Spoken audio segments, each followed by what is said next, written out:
Chapter 1. The Man in the High Grass. You know how some mornings in the country just feel heavy? Not the kind of heavy that brings rain, but the kind where the mist hangs so thick over the blue mountains that you feel like the world is holding its breath. That's how it was when I first really saw Mr. Arthur. I was out on the veranda, sipping a bit of ginger tea and watching my husband Louis head off to work in town. Our little house sits right on the edge of the parish line, where the road starts to crumble and the bush gets a bit fast, creeping over the fences like it wants to reclaim the concrete. Across the way stands that old leaning board house. Most people call it an eyesore. The zinc roof is rusted to the color of dried blood, and the garden is more of a graveyard for old tractor parts and spirit weed. But that morning, I saw movement. Mr. Arthur was out there with a machete that looked older than me. Whack, swish, whack. He wasn't just cutting the grass. He was fighting it. He's a thin man, skin dark and cured like leather from too much sun, wearing a flannel shirt that's seen better decades. "Morning, Mr. Arthur," I called out, leaning over the rail. He stopped, his shoulders dropping just an inch. He didn't look up right away. He wiped his brow with a rag that was more holes than fabric. When he finally turned, his eyes weren't what I expected. They weren't beggar eyes, cloudy or shifty. They were deep, like the pools down at the river, and filled with a quietness that made my heart do a little stumble. "Morning, ma'am," he replied, his voice a low, gravelly rumble. He leaned heavily on the tool. "The bush don't sleep, you know. If I leave it, it just take over the whole place. The work have to go on. You want a cup of tea? Or some pudding? I have some extra in the oven." He looked at the ground, shuffling his tattered boots in the dirt. "I wouldn't want to bother you, man. I have some yard to trim round the corner for Miss G. She says she'll go give me some chicken back later, so I'm all right." "No bother at all," I insisted, already headed to the kitchen. A man can't fight the jungle on an empty stomach. I brought it out to the fence, a stout mug, and a plate wrapped in a napkin. As he took it, his hand brushed mine. His skin was rough, but his touch was incredibly gentle, almost hesitant, as if he were afraid he might break something. "Thank you," he whispered, his eyes drifting toward the limestone hills behind our houses, toward the dark mouth of the cave, where everyone knows he spends his lonely evenings. "You have a kind spirit, child. Remind me of, well, it a good spirit. Nothing but blessin' for you." He didn't stay to chat long. He ate quickly, handed back the plate with a polite nod, and went back to his rhythmic whack, swish, whack. But as I watched him, I realized he wasn't just a poor man living in a ruin. There was a dignity in the way he carried his sorrow, a weight that had nothing to do with the bundle of sticks on his back. I went inside, but I couldn't shake the feeling. My father died before I could even say his name, leaving Mama and me to scramble for every cent. I know what missing feels like, and looking at Mr. Arthur, I saw a man who wasn't just missing a roof or a meal, he was missing a soul to hold on to.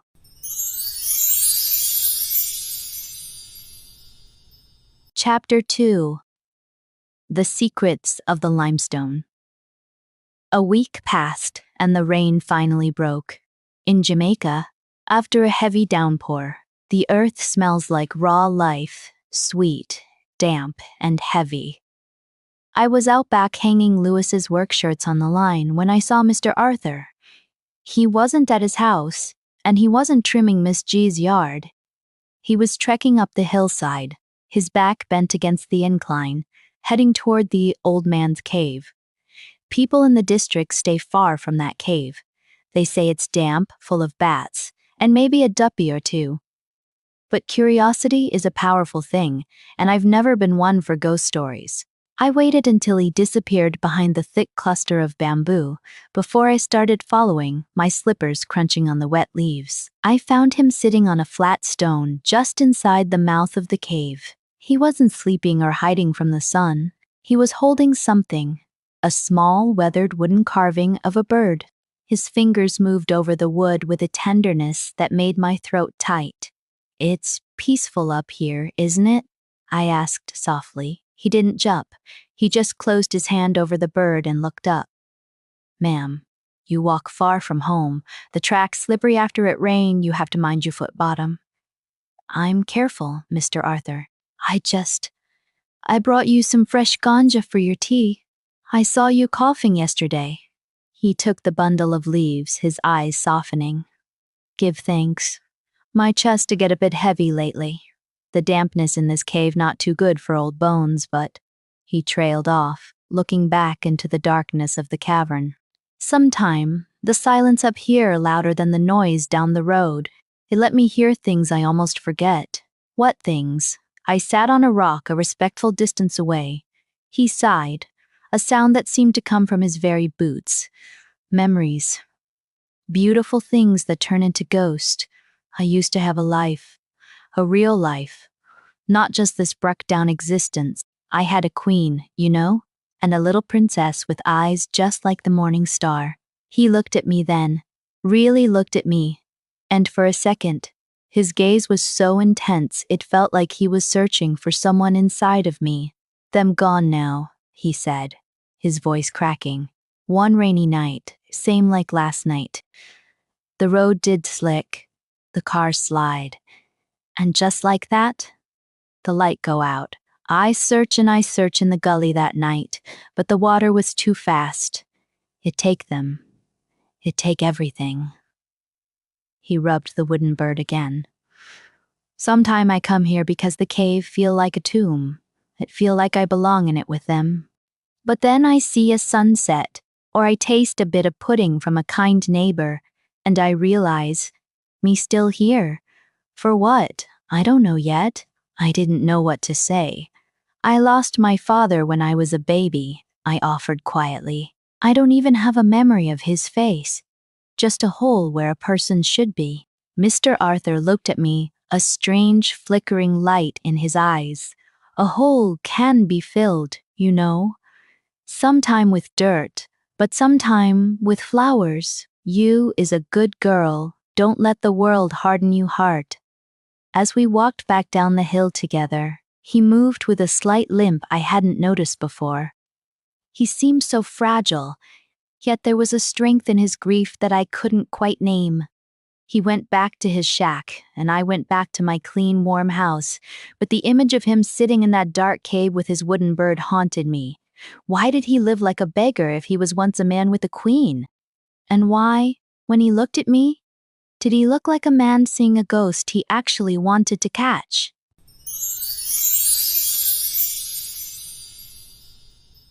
Chapter 3. The Debt Collectors. The peace of our little lane was shattered that Tuesday by a sound that didn't belong. The aggressive, high-pitched whine of a motorbike tearing up the dirt track. It wasn't the usual postman or a neighbor. It was a sleek, black racing bike, driven by a man in a leather jacket that looked far too expensive for our dusty corner of the world. He skidded to a stop right in front of Mr. Arthur's sagging gate, kicking up a cloud of red dust that coated my freshly washed sheets on the line. I stood there, clothespin in my mouth, watching as the rider pulled off a silver helmet. He didn't look like a friend. He looked like a man coming to collect something that wasn't paid for. Mr. Arthur emerged from his doorway, clutching his old machete, but he didn't raise it. He looked tired, not scared, just weary to his very marrow. The young man shouted over the settling dust, his voice sharp and clipped. "Arthur, we know you in there. You can't hide in the bush forever. We have unfinished business." Mr. Arthur walked to the edge of his porch, his shoulders hunched. "I tell you already, youth. Tell you boss man say I done with that life. I don't have nothing to give him but dirt and stone. Go back a town." The rider laughed, a cold, metallic sound. "You think because you live in this rat hole people forget who you was? The people want a meeting. Them say you owe them. I don't owe them nothin'." Arthur roared, his voice suddenly powerful, shaking with a rage I'd never heard from him. I pay in blood. I pay with everything I love. Now leave me alone, make me rot in peace." The biker spat on the ground, shoved his helmet back on, and roared away, leaving a lingering smell of burnt rubber and tension. Mr. Arthur stood there for a long time, his hands shaking so hard he had to lean against a rotting post for support. I walked down to the fence line, my heart hammering. "Mr. Arthur, are you all right? Should I call the police?" He looked at me, and for the first time, I saw a flicker of something cold and distant in his eyes, as if he were looking through me at a world I couldn't imagine. "Police? No, ma'am. Police can't help with the kind of debt me have. It deep in the ledger of the soul." He wiped his face with a trembling hand, the anger vanishing as quickly as it had come, replaced by that familiar crushing loneliness. "Don't mind them, child. Just some city sharks scenting blood in a water. Them think every man have a price, but some we just want to be forgotten." "But they seem to know you. They called you by your name," I pressed gently. He gave me a sad, toothless smile.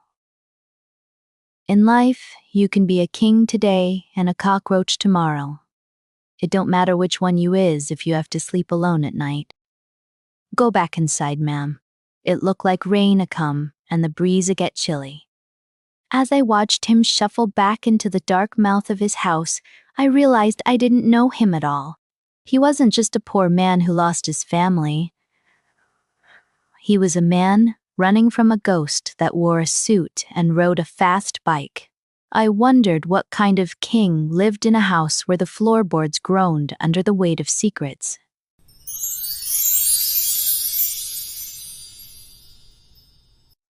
Chapter 4. The Eye of the Storm.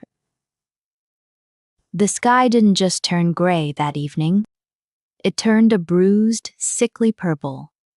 In Jamaica, when the birds stop singing and the goats start bleeding for their pens, you know a blow is coming. By nightfall, the breeze had turned into a howling gale that rattled the louvers of my windows like someone trying to break in. Louis was stuck in town. The roads were already flooded at the bridge, leaving me alone with the sound of the zinc sheets screaming on the roof. I looked out the kitchen window toward Mr. Arthur's place. His little shack looked like a matchbox in a hurricane. I saw a flash of lightning, and for a split second, I saw him standing on his porch, holding a piece of plastic over a gap in his wall. "Lord, have mercy," I whispered. That house wouldn't stand an hour of this. I grabbed my raincoat and a flashlight, fighting the wind as I ran across the lane. "Mr. Arthur, get out of there. Come over to my house." He didn't want to budge. "Ma'am, go back." This old house and me, we have an understanding. It not go drop yet. "Don't be stubborn, old man. The gully is rising." I grabbed his arm, and for a man who looked like skin and bone, he felt like solid iron. I practically dragged him through the mud and into my kitchen, both of us dripping wet and gasping for air. I gave him a dry towel and some of Louis's old clothes. While he changed in the washroom, I heated up some pumpkin soup. When he came out, he looked smaller somehow, swallowed up by the oversized tracksuit. He sat at the table, his hands trembling as he reached for the bowl. "God bless you," he muttered, his eyes fixed on the steam. "I don't deserve this kindness. I is just a ghost haunting a corner of you, Lane." "Don't say that," I said, sitting across from him. "Nobody is a ghost until they're under the dirt." As he leaned forward to sip the soup, his sleeve slid back, revealing his forearm. I gasped before I could stop myself. There was a jagged silver scar running from his wrist all the way up under the fabric. A deep, surgical-looking mark that didn't come from a machete or a farm accident. It looked like the kind of mark left by a high-speed wreck. He saw me looking and quickly pulled the sleeve down. "A souvenir," he said, his voice dropping to a whisper. "From the night the world ended. The metal and the glass. It cut deep, but it never cut deep enough to let me go with him." "You survived," I said softly. "Survive? No, ma'am. Surviving is when you move forward. I just linger. The doctors in Kingston, them fix the bone and the skin. They use the best tech. He stopped abruptly, his eyes widening as if he'd said too much. He cleared his throat and looked at the storm-lashed window. Them did try them best, but them couldn't fix the part that matter. He looked around my humble kitchen, the mismatched plates, the faded curtains, the small radio playing gospel music to drown out the wind. You have a peaceful home, child. It have light. Even in the dark, it have light. It's just a house, Mr. Arthur. No, he said firmly, a strange authority returning to his voice. A house is a structure. A home is a mercy. Never forget that. He fell silent after that, watching the lightning dance across the hills. I watched him too, wondering why a poor beggar knew about the best technology in Kingston hospitals and why a man with nothing looked at my kitchen like it was a palace he'd been searching for his whole life.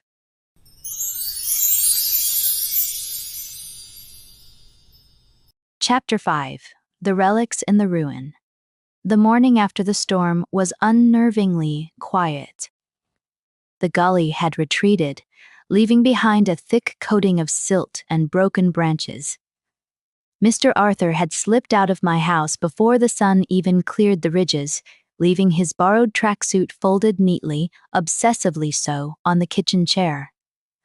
I went over to check on him around noon. His shack had survived, but barely. One corner of the zinc roof had peeled back like a sardine can, and the mud had pushed its way through the floorboards. Mr. Arthur? I called out, stepping over a fallen pimento branch. No answer. The door was hanging off its hinges, swaying in the light breeze. I knew I shouldn't go in. It felt like trespassing on a man's last shred of dignity. But I saw the water pooling near his bed and figured I'd help him bail it out. The inside was cramped and smelled of old cedar and damp earth. But as I moved a sodden rug, my foot hit something hard. I pulled back a piece of rotting plywood leaned against the wall, expecting to find a stash of old tools. Instead, I found a heavy waterproof pelican case, the kind photographers or divers use. It looked brand new, out of place in this tomb of a house. I shouldn't have opened it. I know that now, but curiosity is a heavy burden. Inside, wrapped in silk, real, shimmering silk, was a collection of items that made my head spin. There was a heavy gold signet ring with a crest I didn't recognize, a stack of international passports with different names but all featuring Mr. Arthur's face, though younger, groomed, and wearing a suit, and a small leather-bound ledger. I flipped it open. It wasn't a diary. It was a list of businesses, logistics firms, shipping companies, real estate holdings in Kingston and Montego Bay. The numbers at the bottom of the pages had so many zeros I had to count them twice. The voice was low and cold. I jumped, nearly dropping the case. Mr. Arthur was standing in the doorway, his silhouette blocking the light. He wasn't leaning on his machete. He was standing perfectly still, his eyes fixed on the ledger in my hand. "You find the graveyard," he said, walking into the room. He didn't sound angry. He sounded defeated. I did think me hide it good enough. But the rain, it'd always bring up what buried deep. Mr. Arthur. Arthur, who are you? This says you own half the wharf in Kingston. Why are you living like this? Why are you cutting grass for chicken back? He reached out and took the ledger from me, his fingers trembling. Because money can't buy back a soul, child. When my car go over the edge that night, I was Arthur D'Souza, a man with a big name and a bigger ego. I did think me was a god, because me have millions in the bank.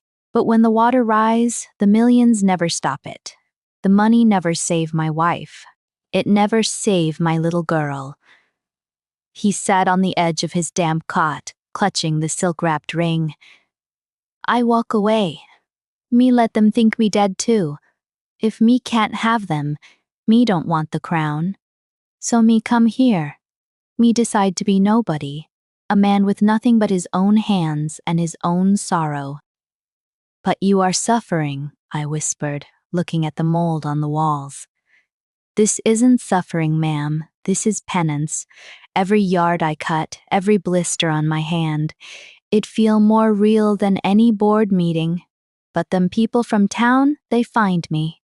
Them want me sign over the rest of the empire so them can strip it clean. He looked at me, and for a moment, the beggar was gone. In his place was a man of immense, quiet power.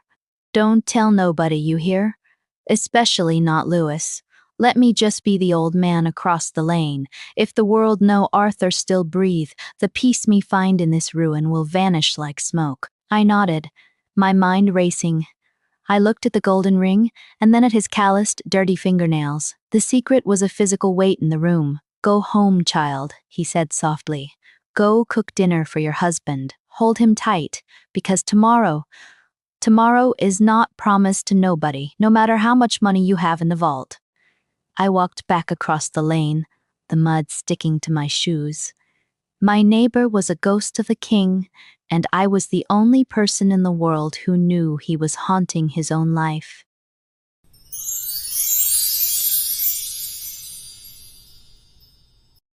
Chapter 6. The Echo in the Blood.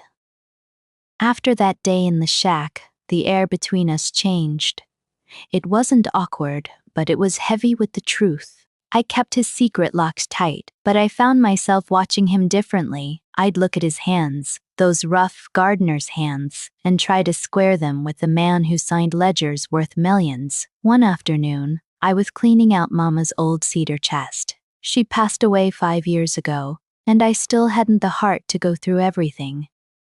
At the very bottom, tucked inside a tattered Bible, I found a small, water-stained envelope. Inside was a single blurry photograph and a hospital receipt from Kingston dated 25 years ago.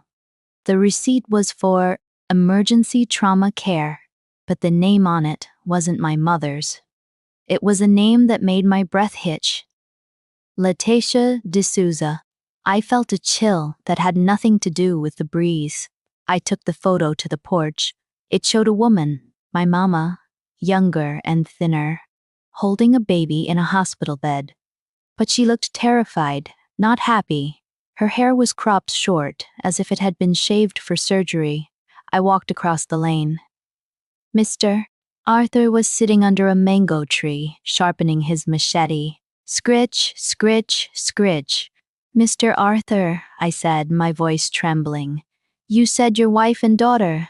They went over the edge in the gully. You said the water took them. He didn't look up. The car tumble. The river did angry that night, ma'am. It swallowed the metal like it was paper. Me find the wreck, but it was empty. Nobody couldn't survive that. Did you ever find bodies? He stopped sharpening. The silence was deafening. The police say the current carried them out to sea. Why you asking me this now? You want me scratch the scab off the wound? I held out the hospital receipt. My mother told me my father died in a storm. She told me we were alone. But I found this. Why does she have a receipt for a woman with your last name? And why was she in a Kingston hospital the same week you lost everything? Arthur stood up, his face turning a ghostly shade of gray. He snatched the paper, his eyes darting over the faded ink. Letitia, that was my wife name. But she never make it. I saw the car in the water. Ma'am, where you get this? His voice rose, a mixture of hope and pure agonizing terror. You mama. Did she have a scar? Right here. He pointed to his own temple. I nodded slowly. She always wore her hair over her left side. She said it was a birthmark from a fall. Mr. Arthur dropped the machete. It clattered against a stone, the sound ringing out like a bell. He looked at me, really looked at me, and for the first time, he didn't see a neighbor. He saw a ghost that had finally put on flesh. It can't be, he whispered, stumbling back toward his porch. God wouldn't play such a trick on an old man. Letitia was supposed to be gone. The baby was supposed to be gone. Go home, child, he suddenly barked, his voice cracking. Go home and leave the dead alone. Don't bring no more ghosts to my door. He slammed his rickety door, leaving me standing in the dirt with a piece of paper that felt like it was burning my hand. My mother hadn't just been a country woman. She had been a fugitive, and the man across the lane wasn't just a beggar. He was a man who had been mourning a daughter who was standing right in front of him.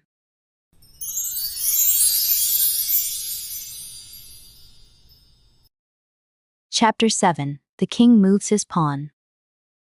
The peace of our district didn't just break the following Monday. It shattered. 2 black SUVs, even more imposing than the first, roared up the lane, followed by a white sedan with official-looking decals on the side. They didn't stop at the gate this time. They drove right onto the grass, crushing the callaloo patches Mr. Arthur had spent weeks tending. Men in sharp charcoal suits stepped out, looking like shadows against the vibrant green of the hillside. At the head of them was a man with a face like cold flint, carrying a leather briefcase.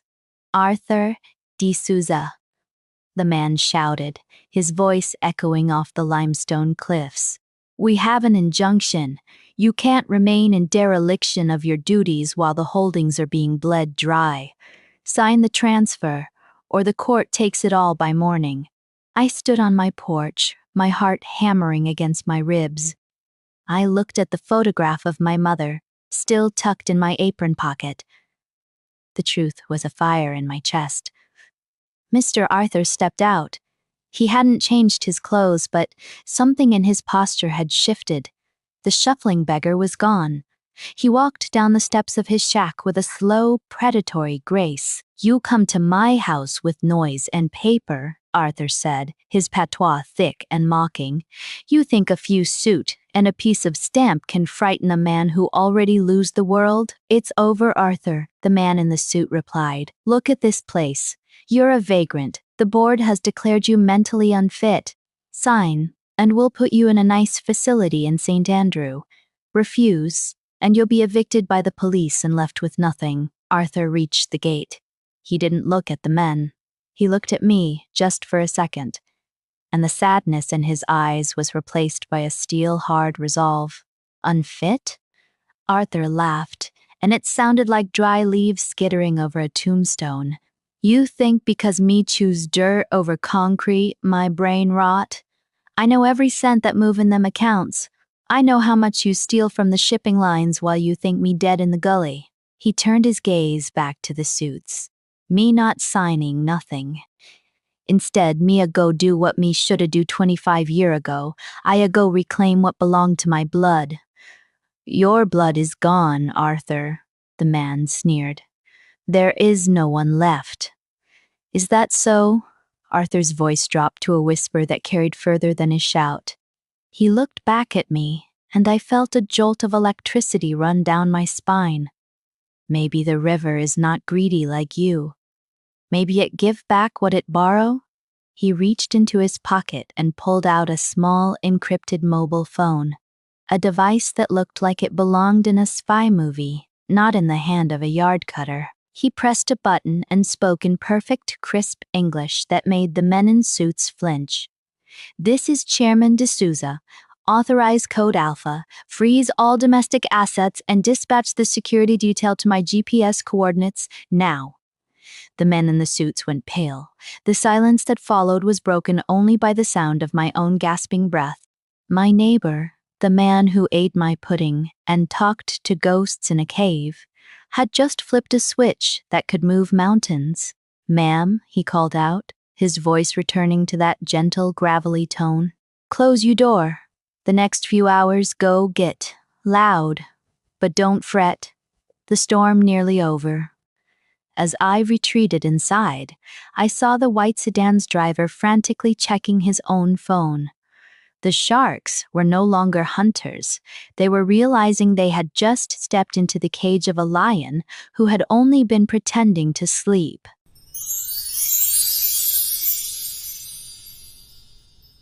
Chapter 8. The Unmasking. By the next morning, the lane looked like a construction site in the middle of a dream. Trucks, huge, heavy-duty vehicles with no markings, started arriving at dawn. Men in tactical gear stood guard at the gate, while others began unloading crates of high-grade cedar and tempered glass. I stood on my porch, mesmerized. The old shack didn't just get repaired, it was being consumed. The rotting boards were stripped away to reveal a reinforced steel frame that had been hidden inside the walls for years. It was a house within a house. Within hours, the dilapidated exterior was gone, and a modern, glass-fronted sanctuary began to emerge from the wreckage. Mr. Arthur, now dressed in a crisp linen shirt and dark trousers, though he still wore his old battered boots, walked across the grass toward me. He didn't look like a beggar anymore. He looked like a man who had finally put his crown back on, even if it was made of thorns. "It looks strange, doesn't it?" he asked, stopping at my gate. His voice had lost its gravelly Jamaican lilt, replaced by a smooth, educated English that sounded like it belonged in a boardroom. To see the truth come out after so much time? I built this place years ago as a bunker, a sanctuary if the world ever became too dark.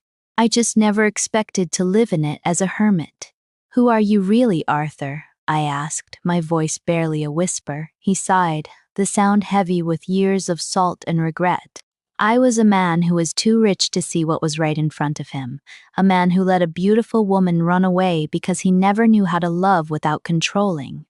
He stepped closer, his eyes fixed on the apron pocket where I'd tucked the photo. "The photograph, Natasha. May I see it?" My hands shook as I pulled it out. I handed him the small, water-stained memory of my mother.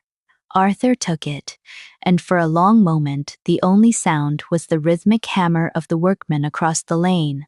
A single tear tracked through the deep lines on his face. "It's her," he choked out, his English cracking with emotion.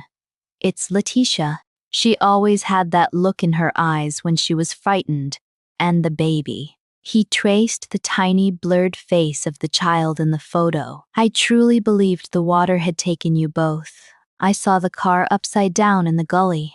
I never knew she managed to crawl out. I never knew she was running from the life I had built for her." "She never told me," I said, the tears finally breaking. "She told me my father was a ghost. She raised me in the dirt, Arthur.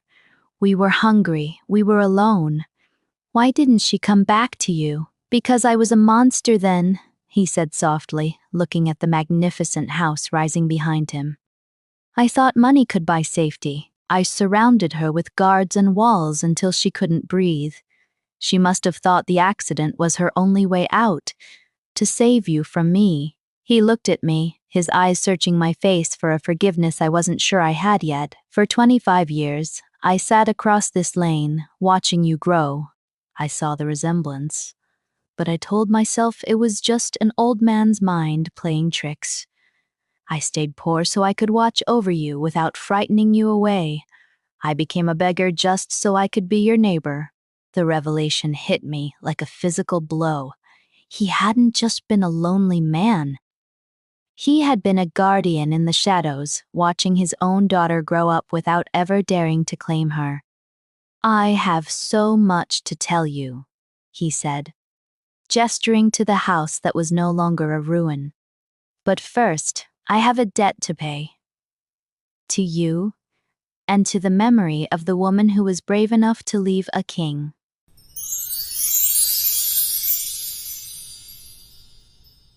Chapter 9. The Ledger of Life. The glass and steel structure was now fully revealed, standing like a beacon in the middle of our humble district. Lewis had returned home, his jaw dropping as he saw the beggar man shack transformed into a fortress of modern architecture. But the real transformation was inside. Arthur invited us across the threshold that evening. The interior was minimalist and cool, powered by silent generators hidden underground. He led us to a room filled with monitors and mahogany shelves, For 25 years, I've operated from the shadows, Arthur said, his voice echoing in the high-ceilinged room. He tapped a screen, and a map of the Caribbean lit up with hundreds of glowing dots. Logistics, shipping, renewable energy, businesses I ran undercover through a network of proxies. The world thought Arthur D'Souza was a ghost. And that suited me. It allowed me to stay here, near you, without the sharks finding me. He turned to me, his expression grave. But the men you saw yesterday, they are the board members of my primary firm. They realized I was alive and tried to force a takeover. They thought I was weak because I chose to live in a shack. They didn't realize that being a beggar gave me the clearest view of their greed. Why now? Lewis asked, his hand tight on my shoulder. Why reveal all this now? Because the time for hiding is over, Arthur replied firmly. I've spent the last 48 hours dismantling their legal standing. I've signed the papers, Natasha, not the ones they wanted, but the ones I've been preparing since I first saw you walking to school as a little girl. He handed me a thick, leather-bound folder. Inside were birth certificates, DNA results he'd surreptitiously gathered from a discarded soda bottle years ago, and a deed of trust. Everything, Arthur said, his voice trembling slightly. The shipping lines, the properties, this house, and the accounts, they are all willed to you. You are the sole heir to the D'Souza estate. I've spent my life building a kingdom, but I realized too late that a kingdom is a hollow thing without a family to inherit its light. I looked at the numbers on the pages, but all I could see was the image of him sitting in that damp cave holding a wooden bird. I don't want the money, Arthur. I wanted a father. I know, he whispered, stepping closer but not yet daring to touch me. And I can't replace the 25 years I spent watching you through a fence. I can't take back the fact that your mother felt she had to hide from me to keep you safe. But I can give you the future she wanted for you. One where you never have to worry about a rising gully or a leaking roof again. The legal battle is won, he continued, a cold fire in his eyes. The men who tried to steal this legacy are being met by police in Kingston as we speak. But the battle for us, that's up to you, Natasha. I looked out the massive glass window toward my own small house. It looked so tiny and fragile from up here. My life had changed in a single heartbeat, shifting from the struggle of the soil to the weight of an empire. I grew up thinking I was nobody, I said, looking him in the eye. Now you're telling me I'm the daughter of a king. It's a lot to carry, Arthur. You've been carrying it your whole life, he said softly. You just didn't have the title to match your strength.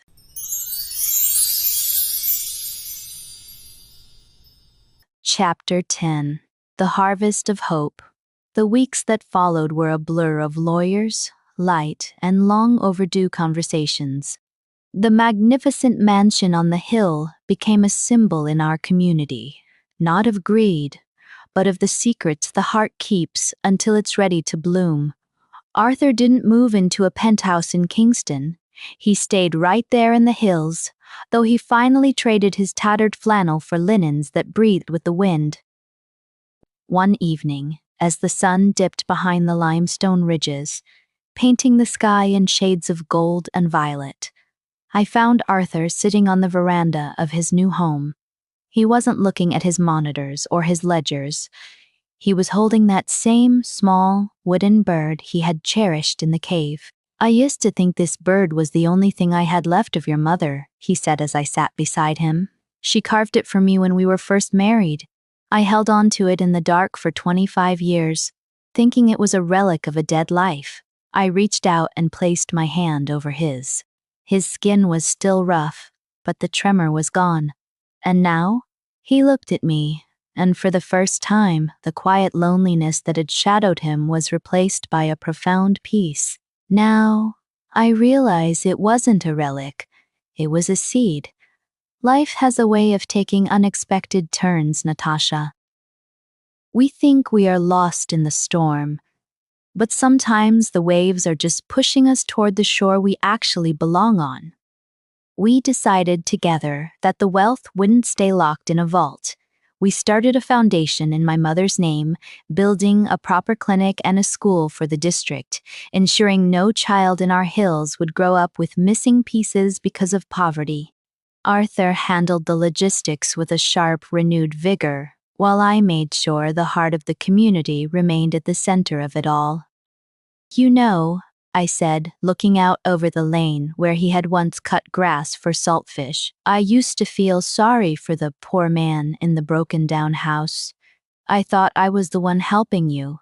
Arthur laughed, a warm, genuine sound that echoed toward the mountains. "You were, Natasha. You gave me a cup of tea when I was thirsty, and a kind word when I was a ghost. You showed me that I was worth more than my bank account." Resilience isn't just about surviving a crash, it's about having the courage to be kind when you have nothing left. He stood up, his posture straight. The beggar fully replaced by a father.